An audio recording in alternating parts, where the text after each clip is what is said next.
You're listening to Ka-Pow, the pop culture podcast. Comics, television, movies, and more. If it impacts fan culture, we have something to say about it.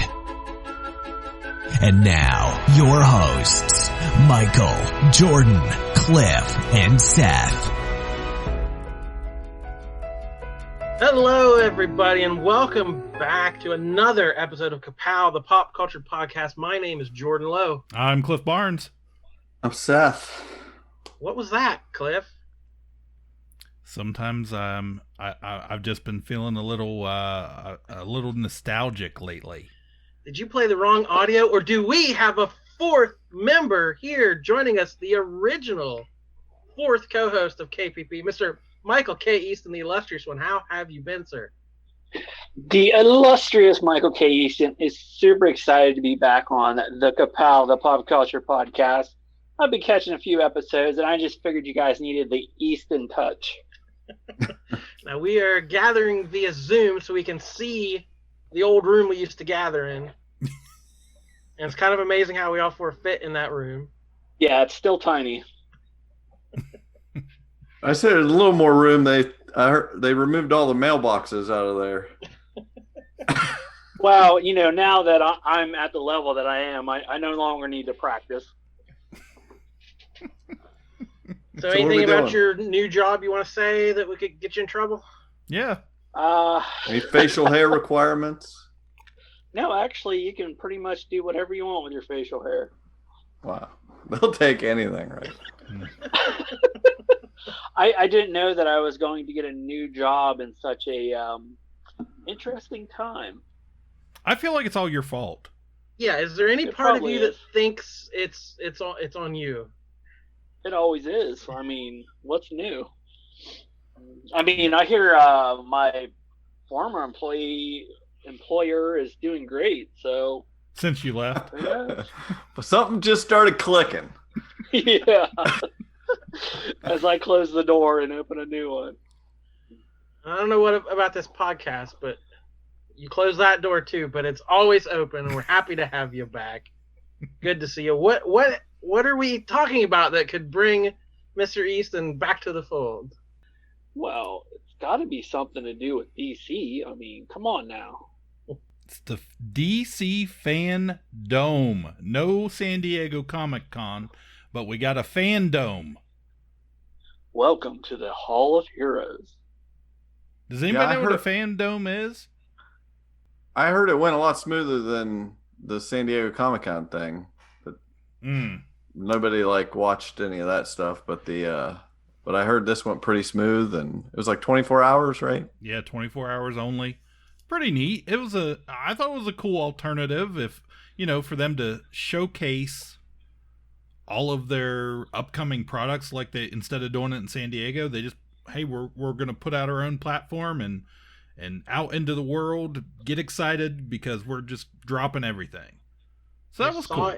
It was billed as a 24-hour immersive virtual fan experience. Does that sound like what you experienced? Sounds That's like a what I'm FANDOME. experiencing. I'm experiencing that right now.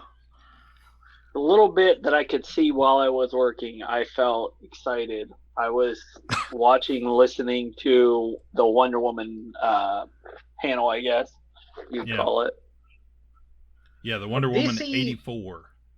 Yeah, DC has had some shakeups lately and some bad news, but for that weekend, they kind of owned the internet. Was all DC stuff. That's all anybody was talking about. It was everything that was trending, trailer after trailer, news drop after news drop. So DC needed a win, and I think they got it on the overall.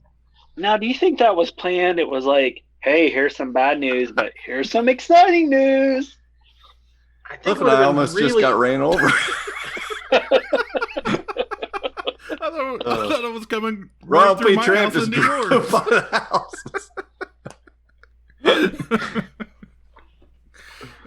house. Sorry. Big truck. Big frozen truck. So yeah, Wonder Woman 84. This world is not yet ready for all that you will do. Your time will come, Diana. And everything will be different.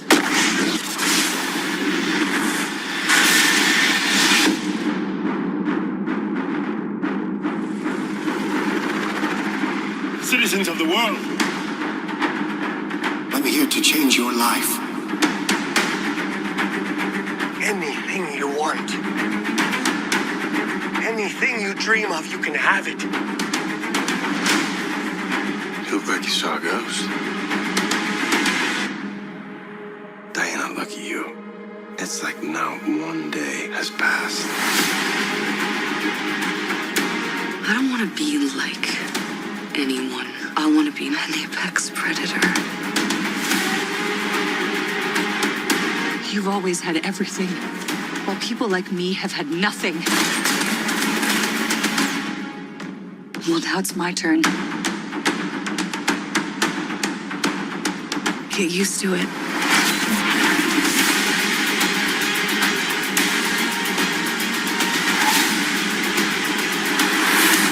I've never been one for rules.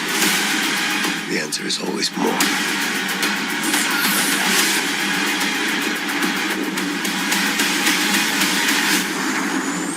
The way I fly, they will never find us. I forgot to tell you. What? Radar. Will they shoot at us?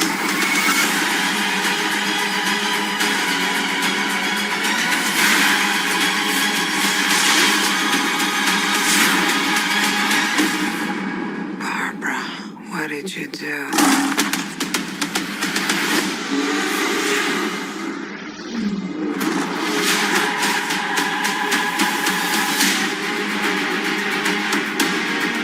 You know, I'm not so keen on this one. I figure you are, but you know what? I'm ready to go. I think we can do better. Parachute pants? Yeah, Does everybody parachute now? So you guys like that trailer? Huh? Well, I thought I was going to be disappointed just because I feel like so much has been leaked out there in the last 2 years. We've been waiting on this movie to come out, but I thought it looked like Wonder Woman. It was much as it looked like a continuation from the first movie. Steve Trevor is back, And parachute pants.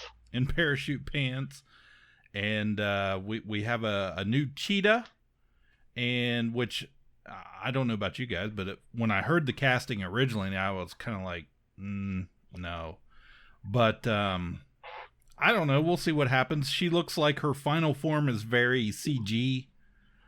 Yeah. So I was like, whatever.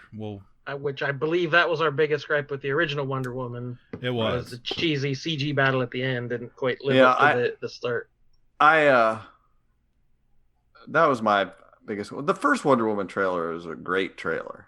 This one is a fine trailer, and now seeing the CGI of the cat, I was like, I thought it looked not good at all, that part. So, but it's got a long way to fix. Right. So, I mean, they're throwing a trailer out for this. You know, they can only improve it. They did it with Sonic. Yeah, I was going to say, they could be pulling a Sonic. And right now it's listed as October 2020. I don't know what how many times that has changed, but I think that's the current one. But yeah, if it has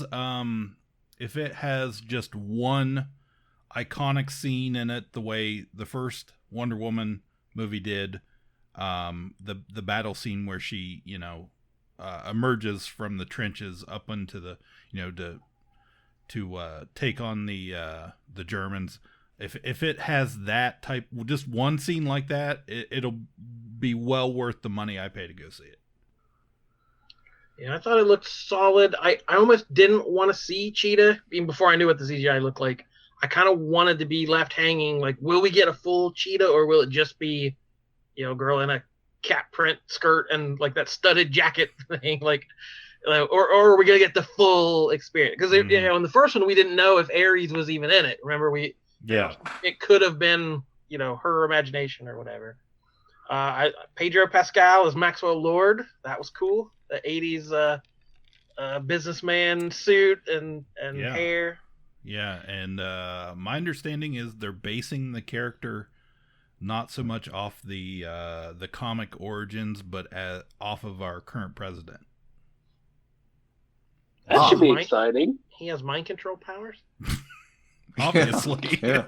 Obviously. I think he does. And my only other thing was, I thought Chris Pine, every scene was like a joke about the 80s and the fashion. Like, if that's through the whole movie, okay, the parachute pants is a good joke, but I don't need 50 of those. You know why? You know why that is? It's because we are from the 80s. Yeah. And this is a complaint I'm going to have when we talk about something else later. It's like, apparently we're the only ones that were in the 80s. And to everyone else, it is this novelty that they're never sick of. They just are never sick of talking about the crazy fashion and things and technology in the 80s. I'm just like, I get it. Move on. Well, moving on, what about the Suicide Squad? Yeah, that's in modern day. Boom. This I really liked. Of course, it's James Gunn, and we all love James Gunn and Guardians and everything he does. But what's better than a trailer? Then That's not a trailer. That's not a trailer. Give me a character rundown because I have no idea who these 50 characters are going to be from all these guest appearances of these, pretty famous actors for this movie. All right, I got them all. You want to go through them? Let's go through them. Good, because I didn't even know some of them. All right, Margot Robbie is back as Harley. Joel Kinnaman as Rick Flag. Jai Courtney as Captain Boomerang. Viola Davis as Amanda Waller. So if you saw the first movie, you know those characters. I thought all the pre-reveal talk was that Idris Elba was going to take the place of Will Smith as Deadshot. Well, I had heard Bronze Tiger. Oh, okay. Okay, I think that was the going speculation. Well, no matter what, I hear he never misses.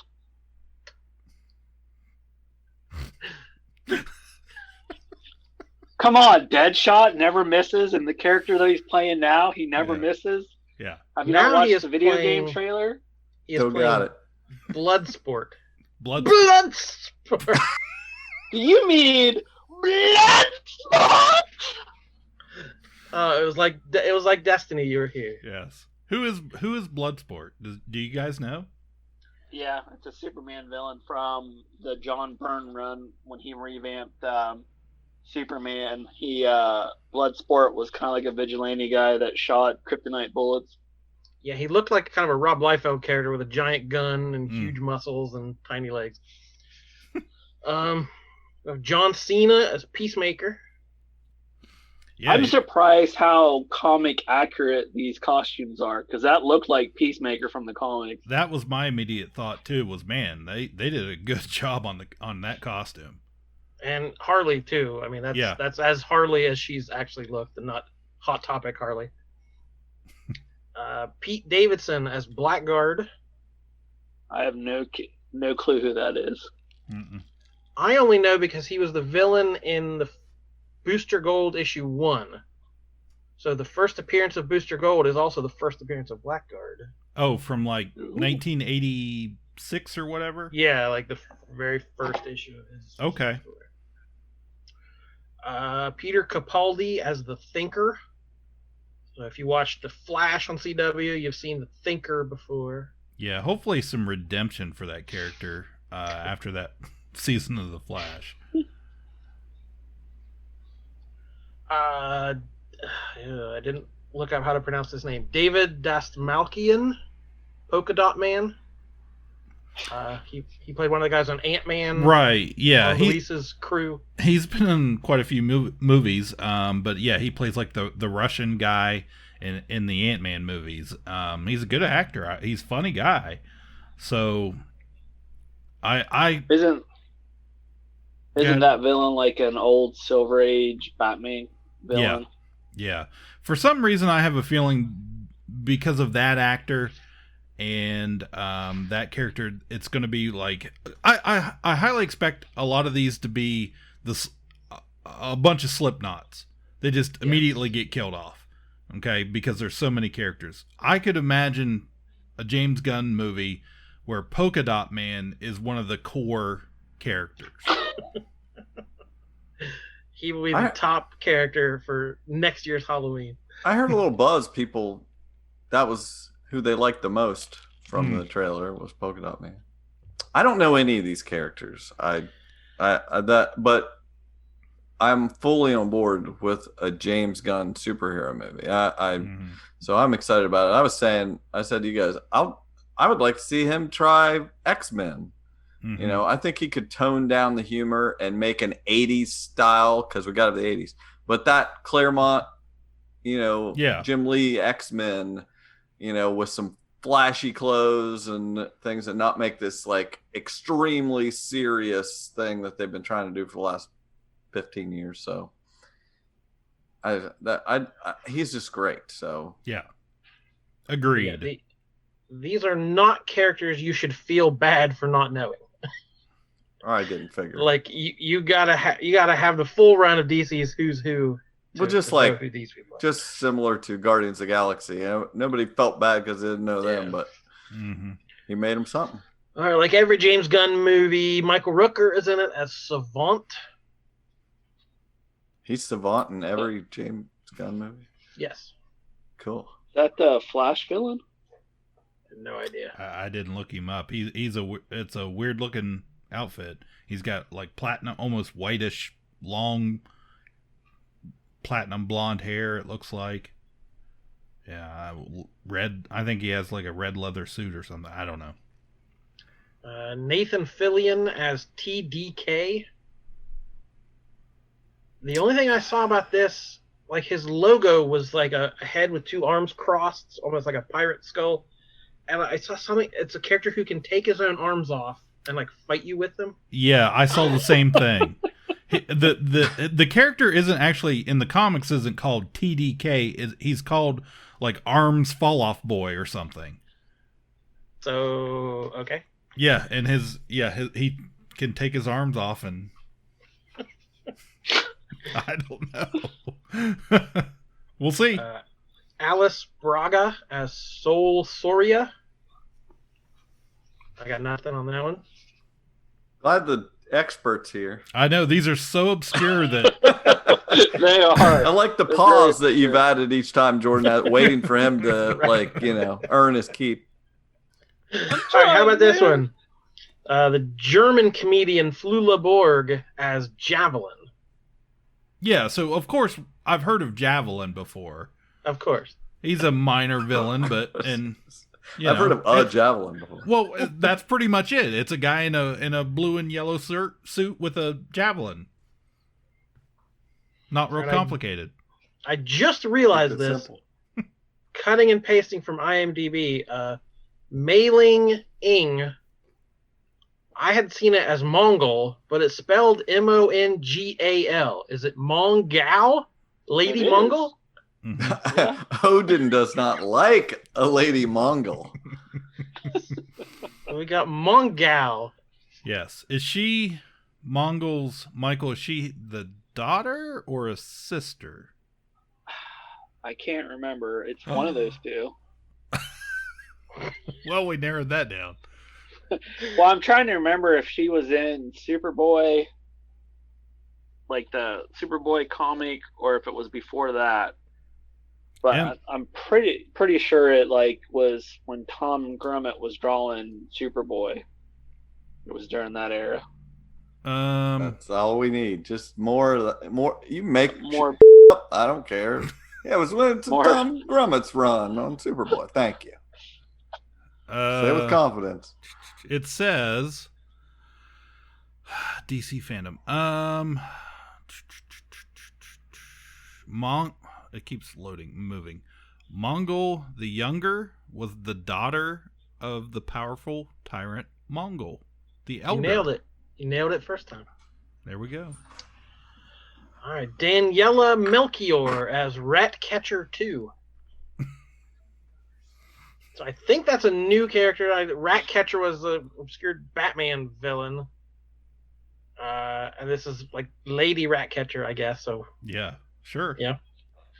CatcHer. That's the title of the episode. There we go. We got it. Steve Agee, the comedian, as King Shark.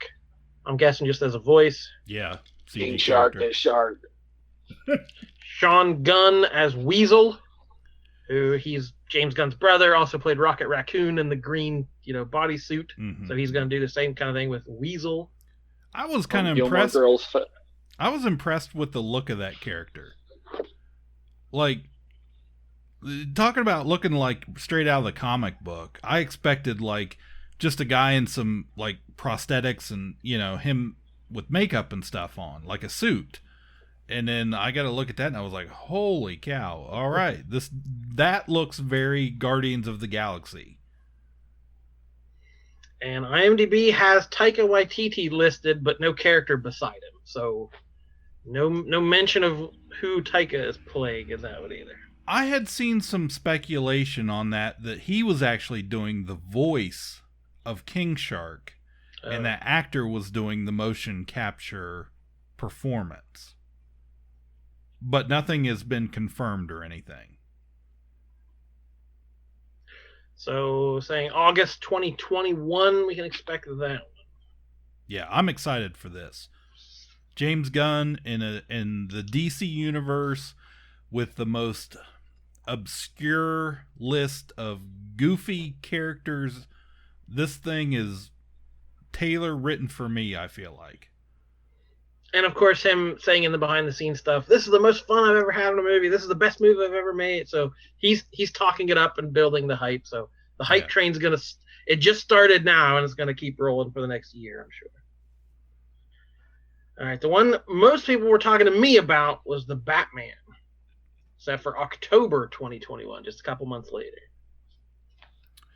Yeah. This looked cool as heck.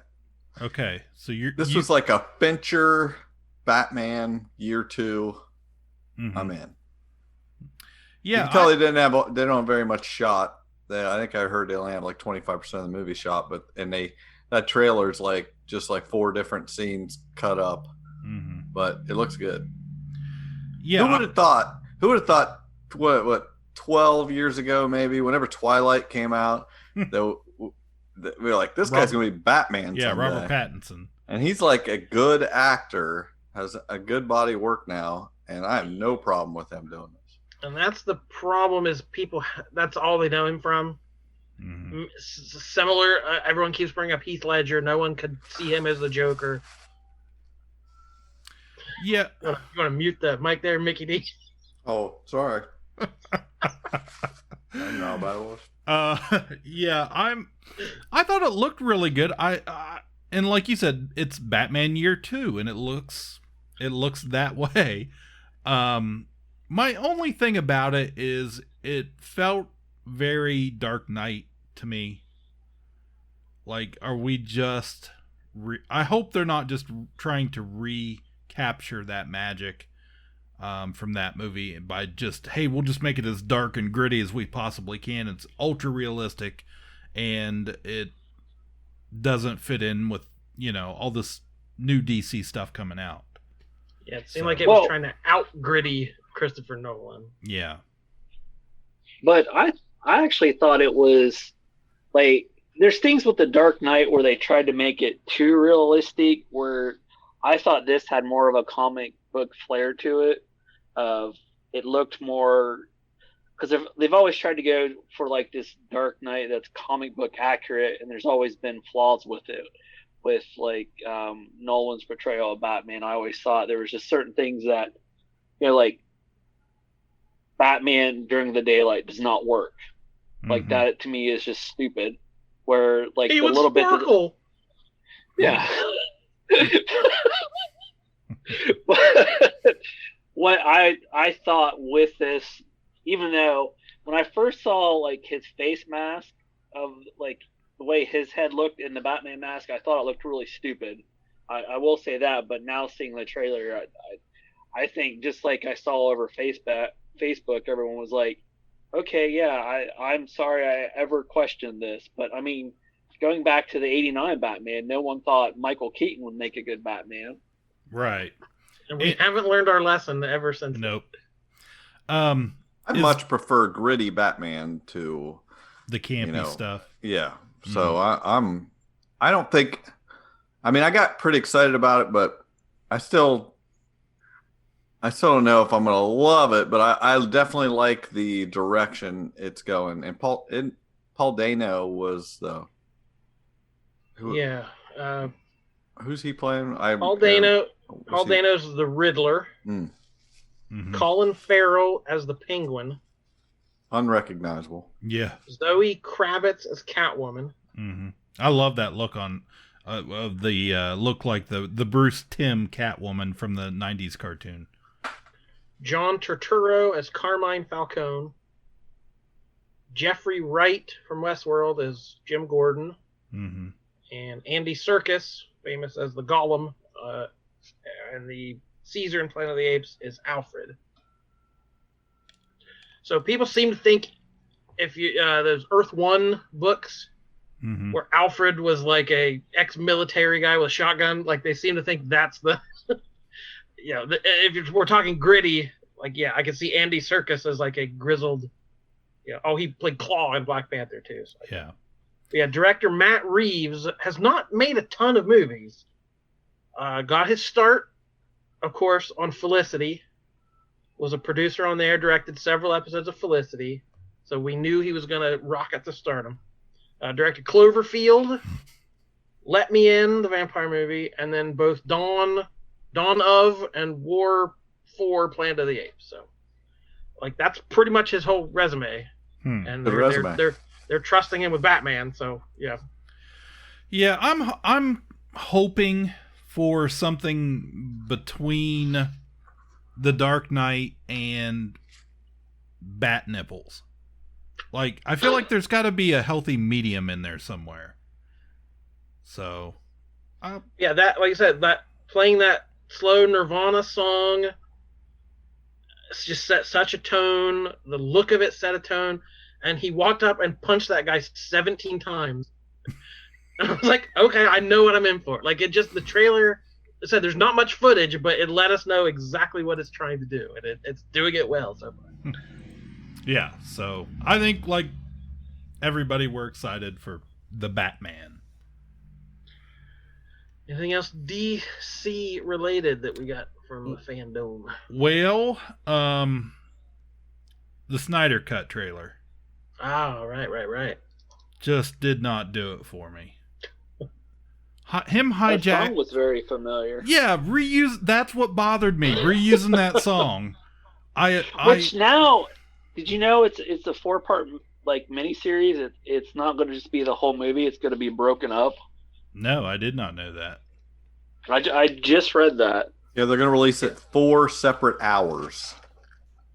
Why that's the last you'll hear me say anything about this. I will give no more air to any Snyder anything. Yeah, but see, I have to eat a lot of crow here because I watched the recut Batman versus Superman, whatever. Yeah. Well, yeah, but they have it like the Ultimate Edition now on HBO Max, where Snyder went back and put in the scenes that he wanted in there. It's more like a director's cut version, and it makes a ton more sense. Like the added scenes that he added into it, it made it a more cohesive story. Whereas when Jordan Lowe, when him and I went and watched it, I came out of that theater going, I am freaking pissed. I hated that movie so bad. There weren't enough Marthas in it, and he's put them back in. Exactly. So, yeah. If you say Martha 3 times, you bring her back to life. I just didn't like the use of the song after he used it in Watchmen. That seemed like a deliberate kind of middle finger. Like, anybody who doesn't like Zack Snyder, here we go. Because that's the scene everyone complains about the most in Watchmen. And anyone who would complain about this movie, it seems like, yeah. So, moving on. We got a title for Shazam 2: Fury of the Gods. So I'm a little surprised they're making another one of these movies, but I like the first one. So Carly really likes the first one, so we've watched it many times, and I'll probably go see the next one. And then in that same universe, we got a teaser. Did you guys see the teaser for Black Adam? Kind of storyboardish with The Rock narrating, kind of giving us an idea. Backstory. Yeah. Which actually, I was reading into that. They're going to feature members of like the Justice Society of America, supposedly like Hawkman and Adam Smasher will be in it. Yeah, I could go for that. A lot of it seems to be coming from like the source material from was it DC 52, like that series? Part of it, yeah, with Kondik and yeah. A lot of it seemed to be coming from that area where he took over that, and so where he's not a straight up villain, he's like an anti-hero trying to protect a Doctor Doom situation. He's protecting his people, but doing it in a dark kind of way. Yeah, definitely. And again, just him not acting at all. It's just The Rock talking to you.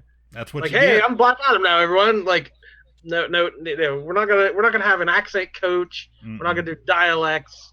I'm just The Rock at all times. That's all. I mean, it worked so well for the Scorpion. I mean, come on. Give the people what they want. More Rock. And Seth, did you see the Gotham Knights video game trailer coming out? Yes. Do you guys play those Batman Arkham games? I played a couple of them. I'm not a huge fan. I know Cooper plays them. He really likes them. Oh, they're extremely popular, but yeah. I guess, yeah. I mean, I think it's just because it's more of the same.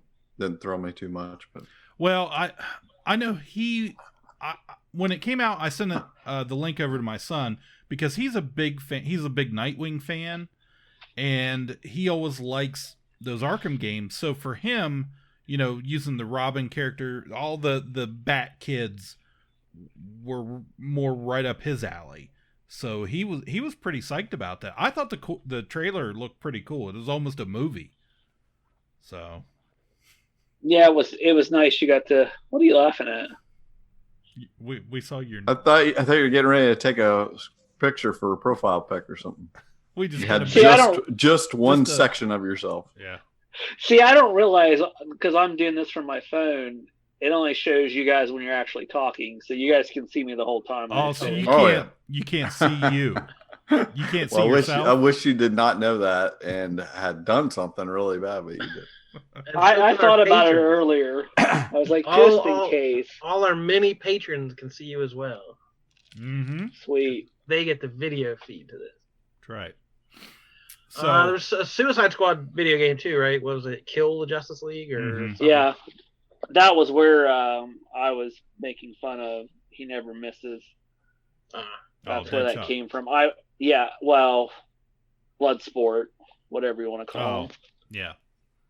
And somewhere just King Shark going, King Shark is shark. King Shark. You were just like you were just 20 minutes ahead of us. Like you're on the cutting edge where we're all trying to keep up with you. How my brain fires. So yeah, I thought it was all pretty cool though. I like if they did that every year, I would be on board with it. I would be okay with that. Because some of this stuff would have popped during Comic-Con, but it would have got flooded out by a whole lot of other news. So yeah, to have a whole weekend to themselves, yeah, it's pretty clever for DC. So okay, so that was the DC FANDOME. Now we're going to talk some streaming. There's something very important I forgot to tell you. What?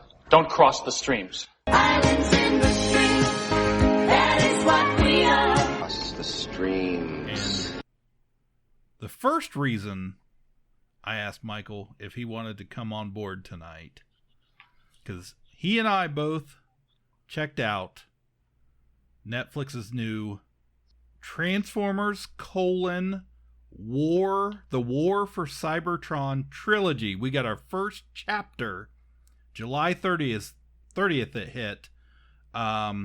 I'm not sure they're calling it Chapter. I just thought it was season 1, but Siege. I have done what I have to do to end this war.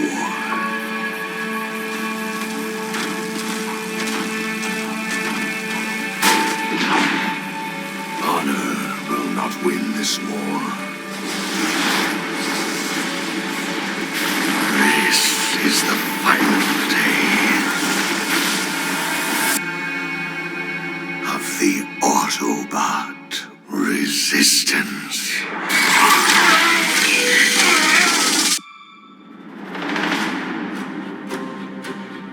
I cannot help but ask myself, is this a hopeless crusade? Have my actions led to the extinction of our people? The Allspark is a vessel of life in the hands of Megatron. There's no telling what he might do. The Allspark, yes. A clean and decisive victory. Transformers Siege, Michael. I don't think...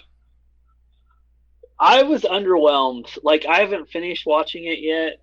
Really? And I still have... I think I'm most of the way through it, but... Like, I read somewhere that...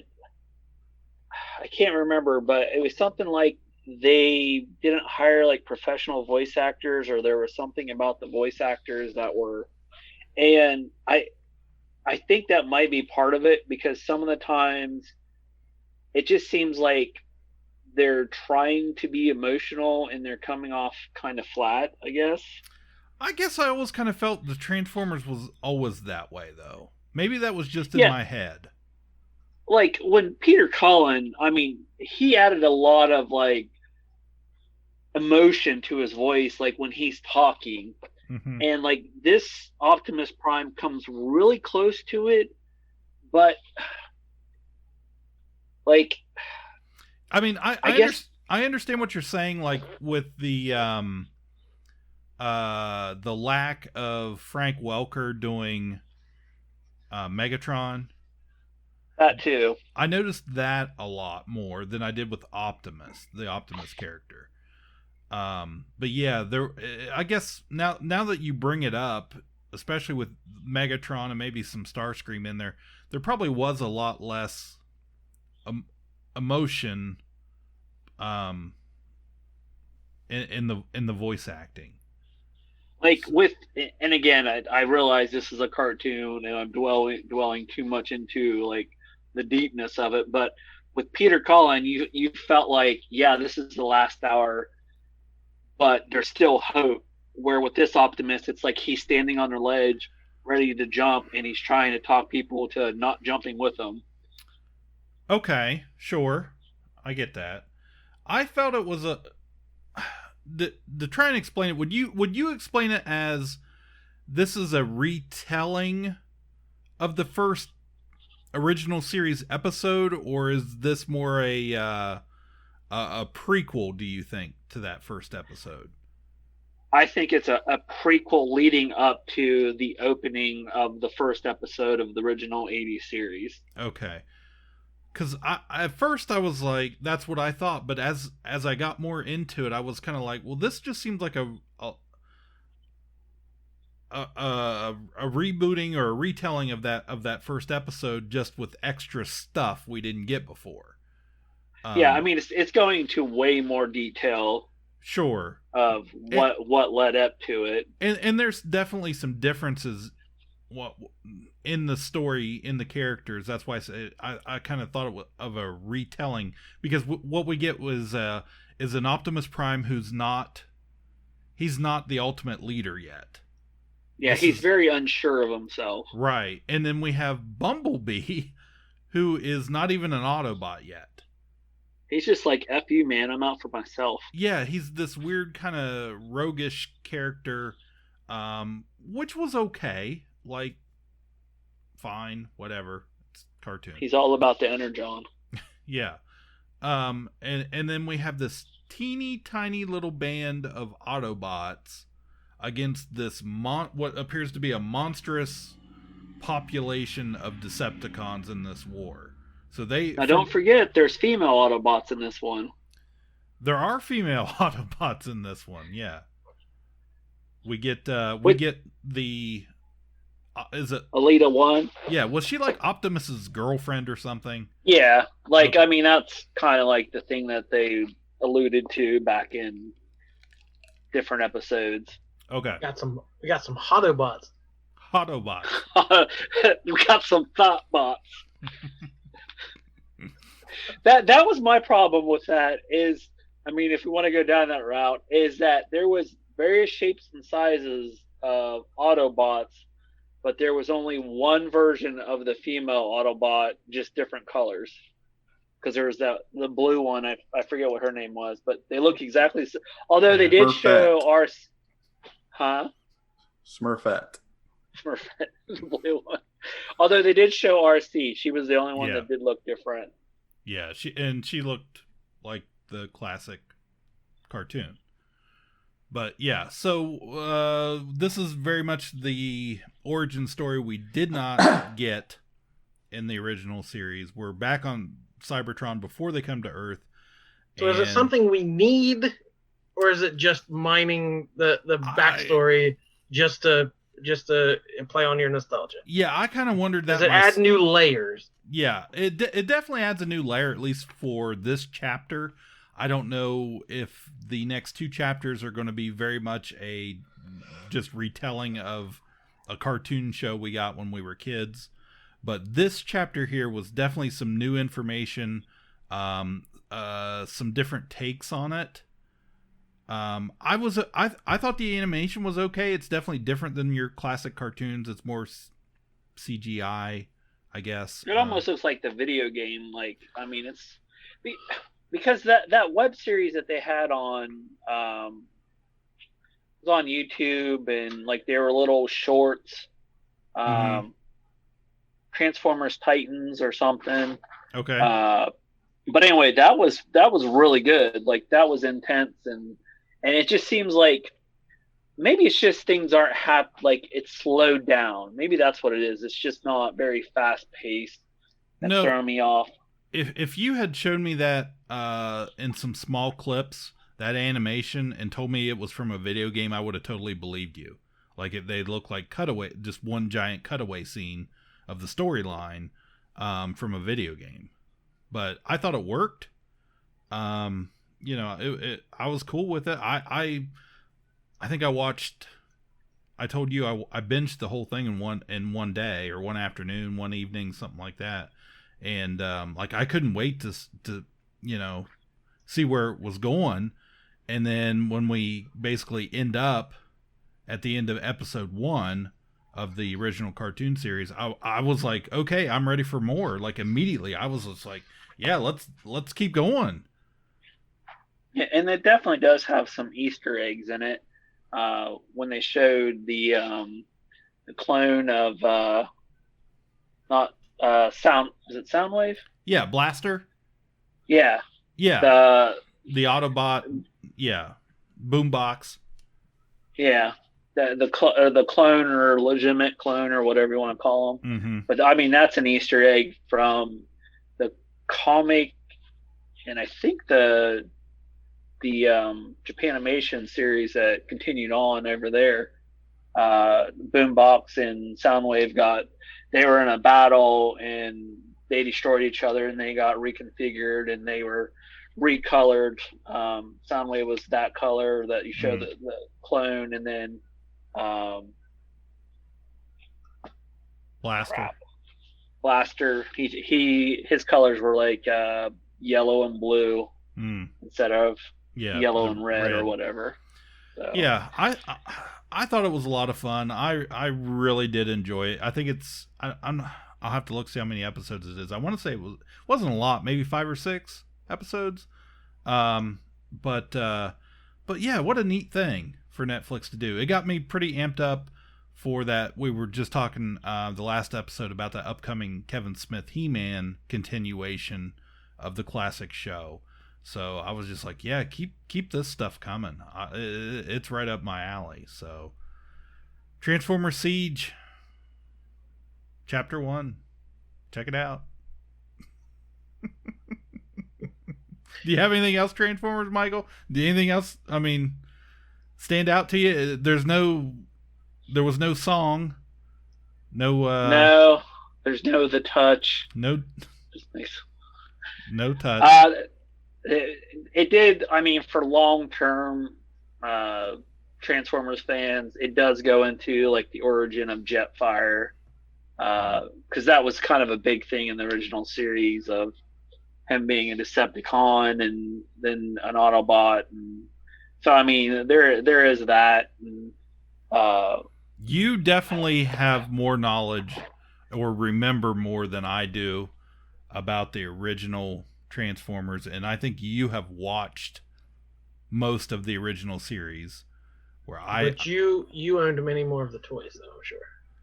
I don't think I likely. did. No, I don't think I did. Michael had the Transformers. Hey, if we're going down that road, for Christmas one year, our grandma got me the Optimus Prime. Was like the deluxe power edition or whatever, where he like got into the rig and became the ultimate Optimus Prime or whatever. But yeah, Optimus Prime was all like the Transformers was always my jam growing up, where other people were more G.I. Joe centric. Yeah, I'm other people.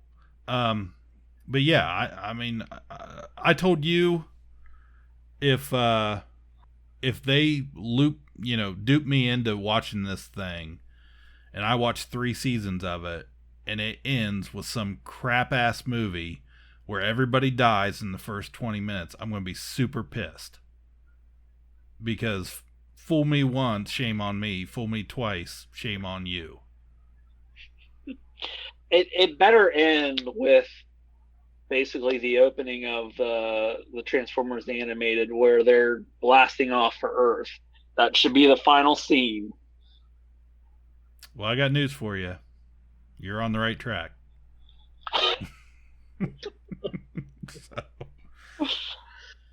All right, what else we got streaming? I watched a show on Netflix. Did you guys see this pop up? I'm sure you did. That video game documentary called High Score. I did, but I haven't watched it. Video games afford you the opportunity to start over. In games, we all start at the exact same place to play together because we're all playing by the same rules. Long before the internet, a handful of visionaries reimagined the world. We felt that we were creating a world-changing technology. I had no idea what to expect. 何回もゲームやってみようというようなそういうようなゲームだったんで。Pac-Man is so cute. It's so cute. People no longer played video games, they played Nintendo. It all started when our hero Mario had a very strange dream. Having a fast console wasn't enough for Sega. They needed a new hit game. やはりアメリカで人気になるようなキャラクターになってほしいっていう思いもあって。You'd see kids screaming, Sega! Sega! They woke up Nintendo. We have the biggest consumer electronics company on the planet. Coming after us? Awesome. It is a sick video game. Shame on people that produce that trash. I made the worst game of all time. What we did back then was ahead of its time, but the time is now. Well, it's been out about a week or so, but it's 6 episodes, I think. Mm-hmm. And it goes through just history of video games. The history of video games, and it's got a lot of good information. Like Did it bring any new information? Huh? Did it bring any new information? Yeah, it focused on a couple different creators and that I'd never seen before. How they came up with certain ideas, just talking about so many different breakthroughs, and they kind of focused on different people that made breakthroughs. Maybe they weren't the only ones coming up with it at the time, but they had access to a lot of people.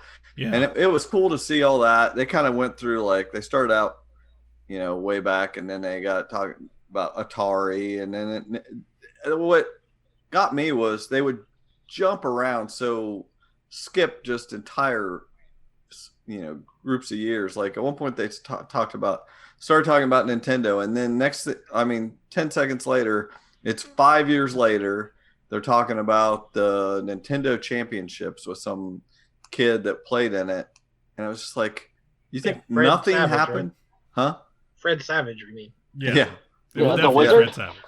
But it was that stuff. But it was just like they skipped all kinds of stuff and moved on. And then I just would like to have seen a much more comprehensive thing, because they did get into some interesting things. I told you guys I read that Console Wars book a year or so ago, and they covered some of that. They had that Tom Kalinske that used to run Barbie, and then he was hired by Sega to battle Nintendo in the late 80s, early 90s, and he's the one that brought Sega up to on par with Nintendo when they created Sonic and all that. And how much time did they devote to the landfill of E.T.?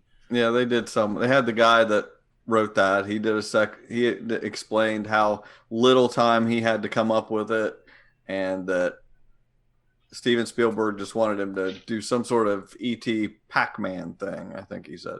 He was like, no, I can't. I don't have time for that, Would have been a better idea. Well, and trying to put they basically gave together. the guy like no time. Like the movie was supposed to come out in a month or two, and they're like, hey, make a video game. Anyway, did it mainly focus on home video games, or was it like the arcade? No, there was a lot of arcade stuff. There was a lot of arcade stuff. How it was in the arcades for a while, and then you left. It died in the early 80s, and everybody went home and was playing there. But then it came back with like Mortal Kombat. Mm-hmm. Everybody was back in the arcades to play against each other, where before you were just playing against the machine. Now you can play all these fighting games, and yeah, how that became a thing. And then going to the 90s, which, that was the last episode I probably enjoyed the most, because they were talking to the guys from id that created Wolfenstein and Doom. And, I love that stuff, and all that shareware and things when PCs got into it. My biggest complaint is what we were saying earlier about Wonder Woman. It's just like it leaned too close to that show with the guy with the crumbs on his shirt, whatever it is. Yeah. The movies we love or whatever. It leaned too close to the toys that made us. Yeah. To the silliness of this happened in the 80s. And oh my gosh. Like some guy invented something, and I know what he was it's raining. Yeah, oh, okay. He was one of the hotline people for Nintendo, because you used to be able to call Nintendo. I mean, I did when I was a kid. Not to interrupt you, but I've been listening to an Audible book that's the history of Nintendo, and they were talking in depth about that. Yeah, I think it was just like pre-Nintendo Power, or right around that time. You could like call in and get in. Yeah. Okay. Yeah, and they just have people. Which castle is the princess in? Just tell me. We can't, son. But anyway, the guy they had like a picture of the guy doing it when he was young, and he had a mullet. And so now every time they talk to him, and nowadays he's got a mullet wig on. It's just like no one cares about it being the 80s. Can we just talk about the video games, please? Jewish lightning. Robbie was an up-and-comer. Yeah. It just it annoyed the crap out of me. But it's a fine documentary. They talked to the guy that created a lot of the art for Final Fantasy, and they jumped around to a lot of neat things, but there's just so much garbage in there. I'd like to see a comprehensive thing that doesn't do the silly, just all the good information. Because they had some good graphics, and they had a lot of access to people to talk to that had created these things, but they were weird about it. Go on. Oh, I was just saying that history of Nintendo, they went into a lot of that, delving into the console wars and dwell. It's so good to be back. But one interesting fact that they were talking about the origin of Donkey Kong and how that was originally the creator was like wanted to secure the rights to Popeye, and the Popeye basically turned into Donkey Kong.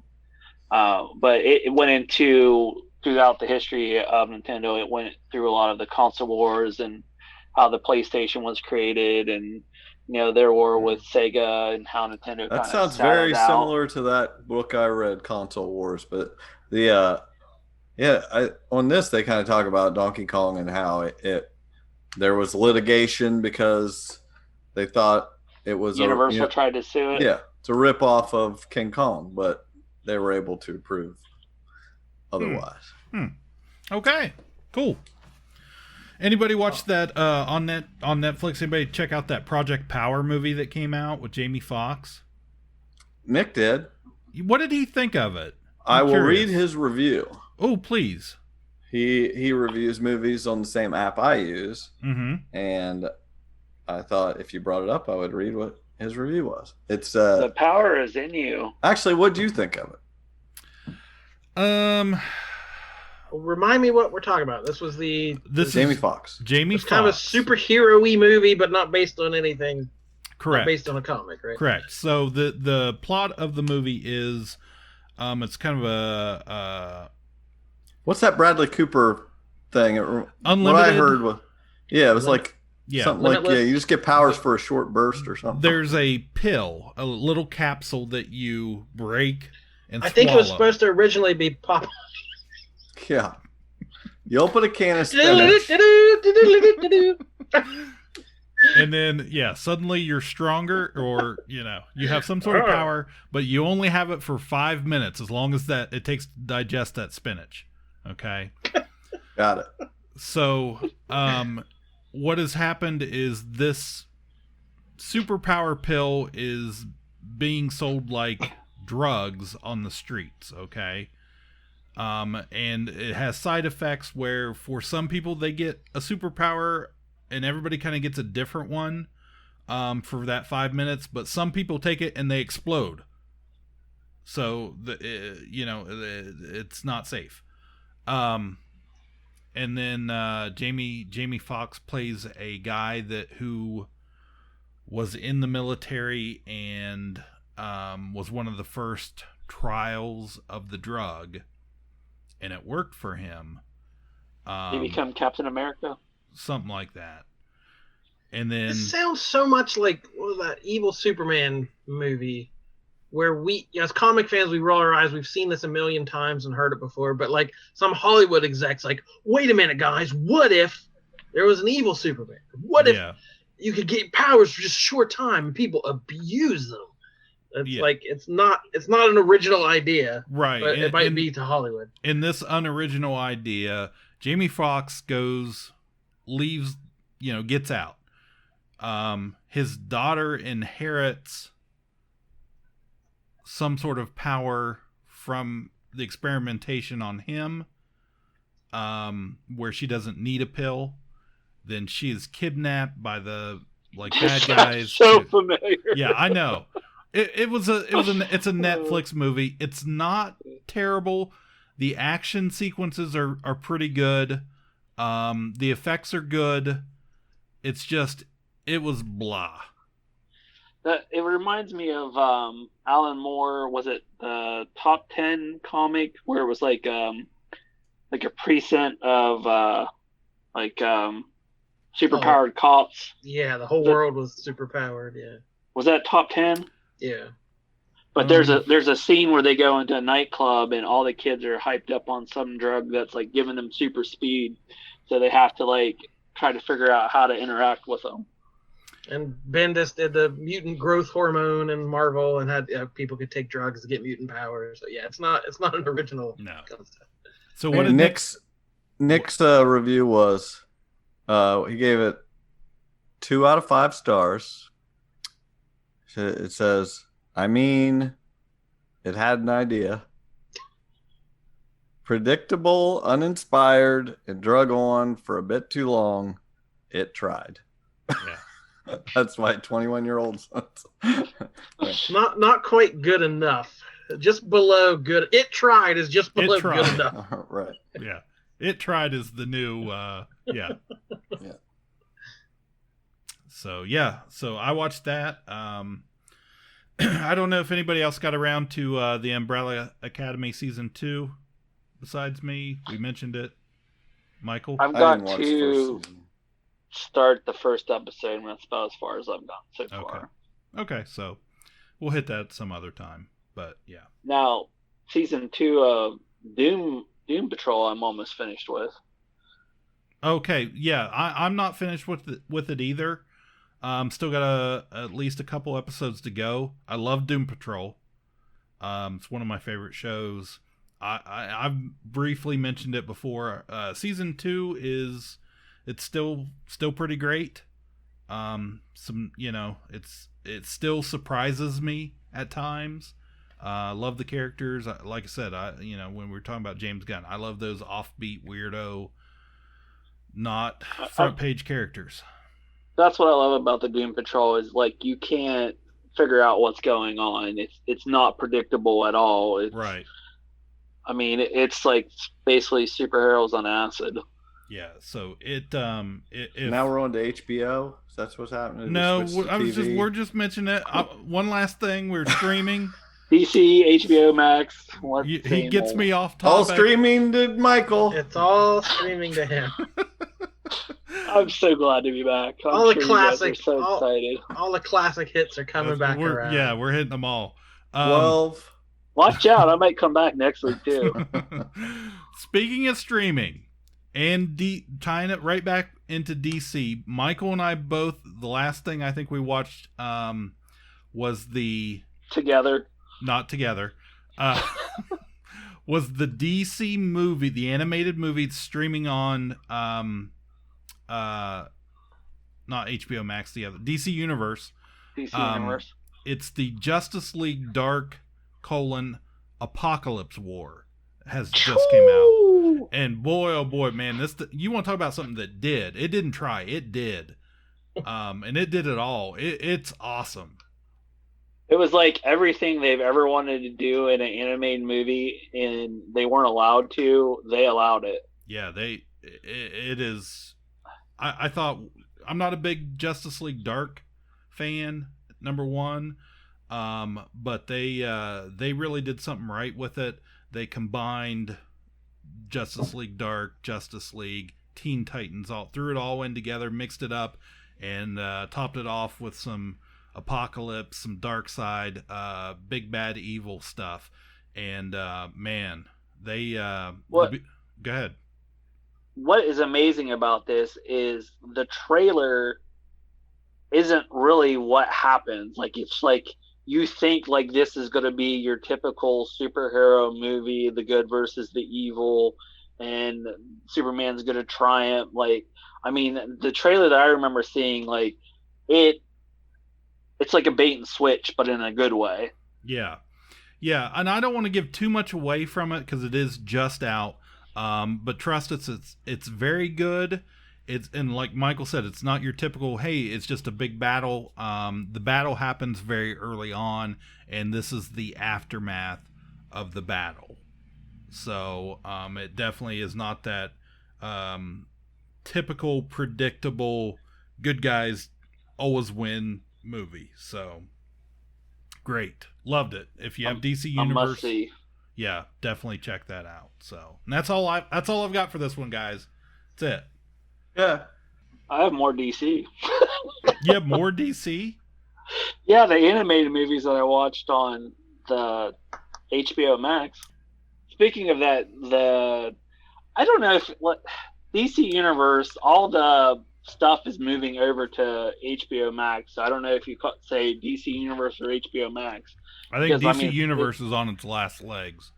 Yeah, that's what I'm wondering, if the comics are going to stay around as just the app, just like Marvel Unlimited. But I did catch on the HBO Max, they had the new Batman Harley Quinn movie, animated movie that's done in that Bruce Timm style that makes a lot of callbacks to the series that we all hold dear.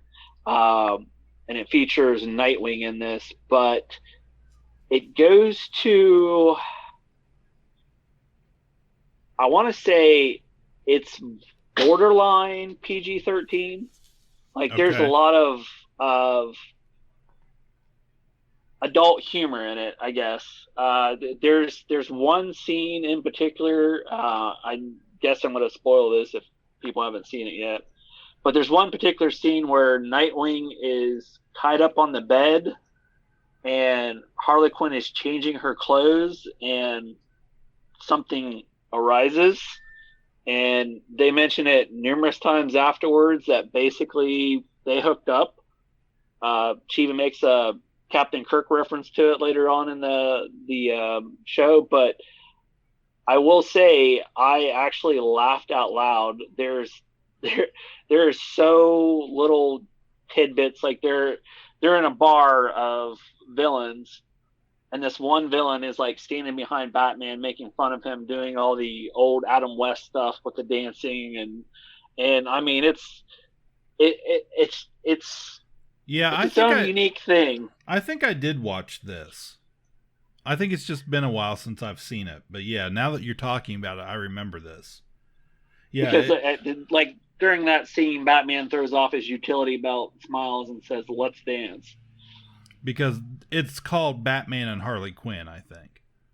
Yeah, I mean, I think it's been out for a while, but it was the first time me catching it anyway. Yeah, I think I did. Because anything in that Tim-verse, I always try and watch pretty quickly, because I always like that stuff. The old Justice League cartoon and Justice League Unlimited from the early 2000s were always some of my favorites. So, yeah, it was good. I agree. And I would go back and watch it again, which is saying something. I definitely enjoyed it. And then they also had the, I guess this was from 2017 maybe. They have the Adam West Batman animated version of Batman where him and Burt Ward reprise their roles. Mm-hmm. And it's that whole 60s tongue-in-cheek. It has William Shatner as Harvey Dent / Two-Face. The Batman 66, yeah. Oh yeah, it's totally right along those lines. Like, it's its own little thing. If anyone liked the 60 series, they would definitely like this. Does it make fun of that series, or is it more continuation? I would say it's more of a continuation with little side jokes. Like there's just a little poke here and there. Yeah, like with Batman and Robin's fishing trips, little jabs at that, like some of the villains make, like Catwoman and little things like that. But I would say it's pretty true to the 60 series. Well, since this is a DC fest, I'll say the DC thing I have left. I was going to say for TV, but I watched, Jordan, I think you said you watched a little of this, maybe the Harley Quinn cartoon. Had you seen some of that? I've seen the first season. Yeah, me too. Yeah, and you didn't like it. I thought it was well made, but it just wasn't made for me. So I appreciated it, and I thought they did a good job, but I was not a huge fan. Michael, have you watched any of this? Yeah, I think I'm almost done with season 2. Yeah. And what do you think of it? I like it. Oh, are you? I thought we were going around the... He's talking to me. Sorry. Not you. Go ahead. Anyway, before I was rudely interrupted. No, it's good. I can see why Jordan would be turned off by it, because it is more hard edge. Like, they can say the F word, they can go as nasty as they want to be, basically, and they definitely push those buttons. There are some good comic book type moments in it, but it's one of those things where I don't think you could binge it. It's where you could watch an episode and enjoy it but if you're watching more than one episode, you kind of start getting annoying. Yeah, a little goes a long way. Yeah, I love like their version of King Shark. Ron Funches. Ron Funches. Yes. Yeah. The cast is incredible. Mm-hmm. The cast is so good. I'm not very far into it, just a handful of episodes, but I dig it. And I follow some female reviewers on Twitter that are like, this is their show. Like, this is the female perspective hero show. She's totally nobody pays any attention to her. It's all about Batman and the Joker, and so just a lot. The female reviewers love this show. Harley wants to get into the Legion of Doom. Yeah. And she's constantly just, she was always Joker's girlfriend. And this is after they break up, and she just wants to be legitimate, big time villain, and they just all constantly ignore her.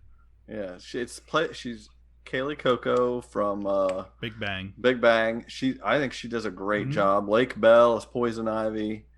Diedrich Bader as Batman is hilarious. I love he brings Batman Brave and Bold. He brings a grilled cheese sandwich into Damien. It's got like an R on it or whatever. He's like, I made you your favorite. And Damien turns the chair around and says, you didn't make that. Alfred made it. Turns back and Batman's like, well, I made him make it. It's so good. There's a lot of good moments in there. There was a good shark repellent moment and things just I dig it. I agree. You can't. I haven't binged it. I've watched one every few days, and I enjoy it like that. But I'm glad I have so many episodes left to watch, because what I've seen so far I think is good. How are you watching it? Are you watching it on Sci-Fi? Nope, HBO Max. Oh, HBO Max. Okay, I didn't realize it was on there already. Yep. So, man, that app's paying off more and more. Oh yeah. So. Okay, right, that's a long episode. Yep. Well, that's going to be it for us. Michael, thank you for joining us. Do you have anything you want to plug? Plug them mail sorters back in. Mm-hmm. Yeah. I don't want to make this about politics, so I can't go down that route. Almost every episode I do. Tell people to buy stamps. Yeah. Buy stamps. Do you see my sign in my yard? It is delightful. I listen. I was not BSing. I have listened to the last couple episodes, and I was listening to you talk about the sign and putting it in the yard, and I think that is glorious. Let me see if I can get it on here. Show it to you. But yes, as my new job, I've had several people come up to me and ask me what I think about different things. So it's been very interesting, to say the least. I can't find it. We appreciate you joining us, Michael, and we appreciate you listening to us at home. We will be back soon. My name is Jordan Lowe. I'm Cliff Barnes. I'm Seth. Bye forever. Ka-Pow, the pop cultured podcast, is intended for entertainment and information purposes only. Sounds, music, and clips played during the podcast are property of copyright holders. All original content is property of www.udownwithkpp.com. If you enjoyed this podcast, please subscribe and leave a comment. Ka-Pow, the pop cultured podcast, is available on Apple Podcasts, Google Podcasts, Podbean, Spotify, and wherever podcasts can be found. You can connect with us through social media on Facebook, YouTube, at the Ka-Pow Podcast on Twitter, or email the show, Ka-Pow, the pop cultured podcast, @gmail.com.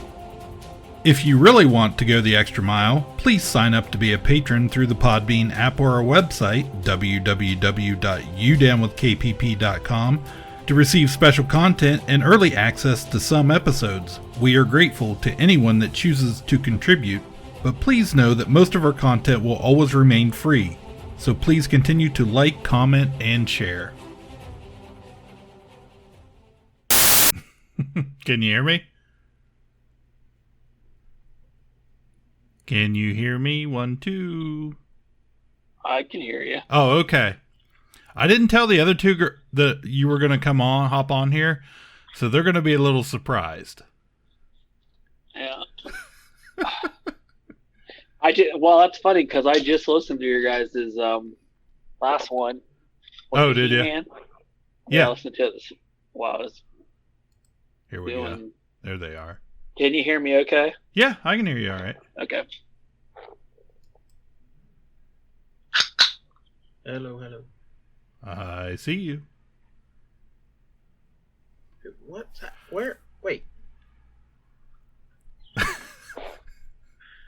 What is happening? For the first time in forever. Last thing I need. I couldn't remember if I used this Zoom account the last time we recorded or the previous 2 times we recorded. Because I think you get... I thought it was just the last one. Okay, so we should hopefully get free time. Last time's the only time I remember getting free time. Yeah, I think we've just had the one so far that... Okay, so hopefully we'll be lucky here. So I asked Michael if he wanted to come on and talk a little Transformers because I assume I was the only one that watched the Netflix. Okay. You assumed correctly. Yes. That's what I figured. When you assume, you have to bring your own ass. That's right. And here I am. Oh, I missed you, Seth.